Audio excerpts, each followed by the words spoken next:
Just look at this beauty, how gorgeous it is. Hello everyone, Venus here, and today we will be talking about KHORNE battle changes for upcoming SFO update. We made some significant changes to the DLC stuff, so I will be to talk about those in this video. But just before we start, there is a reminder, because SFO patrons are getting a postcards again. If you don't remember, if you don't know, SFO patrons with each DLC are able to win new postcards hand drawn, and this DLC postcards are of course the legendary lords of a specific faction. So we have, for KHORNE, we have a Skull Turken and Orbo. As you can see, those cards are quite nice. My favorite, being honest, from all of those cards that we did in the past year. So to win those, you just need to be an SFO mod team patron, that I encourage you to do, because that's the best way to support this free mod and the content. Okay guys, no more stalking, let's talk about the changes of KHORNE units one by one. So first we have the Bastes of KHORNE. There are no changes to this unit. I overall think that the unit is very good. Only small change that we did is that their damage against structures was buffed a bit, so it's dealing more damage against structures, as I said.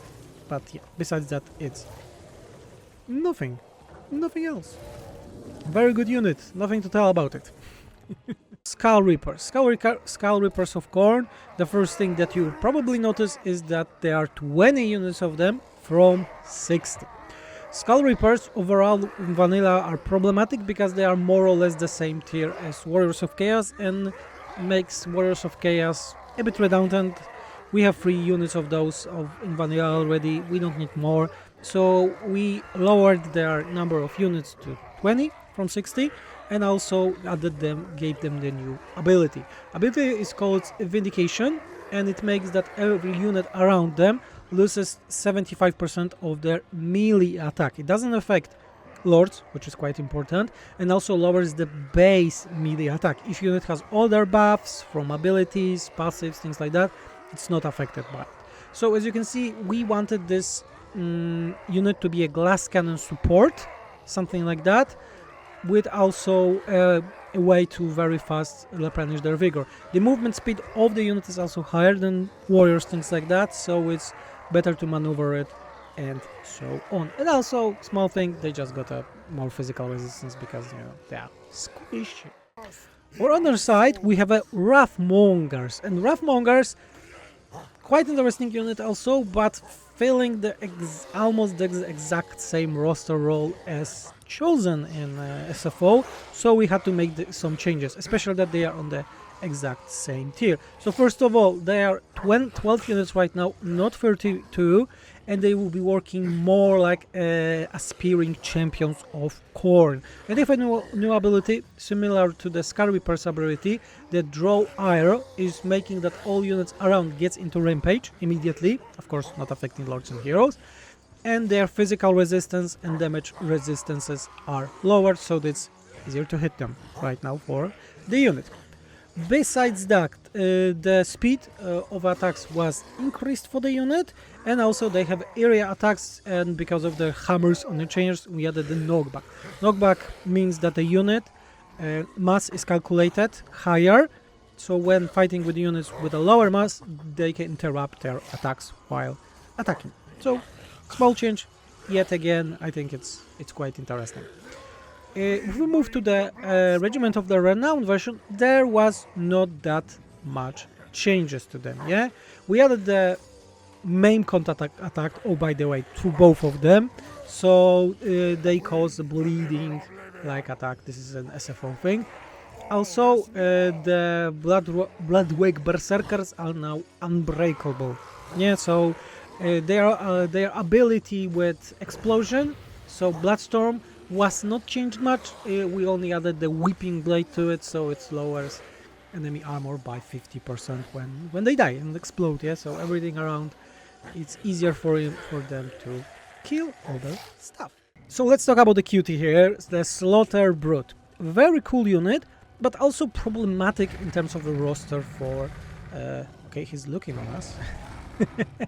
problematic for KHORNE roster, because it's filling the exact same role at Bloodthunder right now. So we wanted it to be a bit different, so its melee attack is lowered compared to what it is in vanilla, but it received a lot of bonus versus infantry. So the unit overall is less about building all around great monster. It's exceptionally good against, it's looking at it again, exceptionally good against infantry. So we want to most specify the role as a thing. Skull Cannon Regiment of Renown, so Hellforge Bellowers, not that big changes to the unit. Only thing that is big in terms of SFO is that it's single entity unit, because as you may remember in SFO, Skull Cannons are 4 entities. Now this one specific is like more into par in vanilla, so it's 1 unit only, still very versatile and very strong as a unit. So we have also the last unit, that is the Slaughter Guard, so chosen of KHORNE Halberds. Funny enough, it's using the Warriors unit card, not the chosen, but overall it was just changed to be on par with everything that is in SFO. No big changes to it, we are just added the flammable contact effect. Yet again, small changes here and there, but unit more or less is working the same to the SFO standards, to the chosen standards. We don't have any big changes for the Sila, because I think this is a good monster, but we need to really check how it's performing, because of its animation and the size. It has some problems with survivability. That's why we increase the health more than normally we increase for other stuff in SFO. Scarblad, another legendary hero that is not getting that much changes on his base, but his abilities are getting the changes. In terms of his base, he received the immunity to flanking. This is the attribute that is in base game, so we just added to him.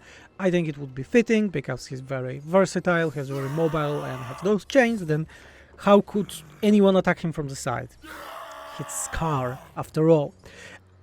Besides that, his ability Blood Blades damage bonus was changed to 50%, and his anti-infantry was also lowered, but it's now as triggers an explosion when you activate it. So it's like working like a small version of Arbal explosion around him and dealing some damage to the units. Scaramon's Butchers, this is his passive ability, and we changed it because previously it was just damage increase and Thunder Armoring Contact effect. So Thundering Contact effect is good, but there are other units that have contact effects, and that would override those contact effects, because you can only have one contact effect, and I will say one more time contact effect, so you know what I'm talking about. And we changed the damage to be a flat armor piercing weapon damage to the units around.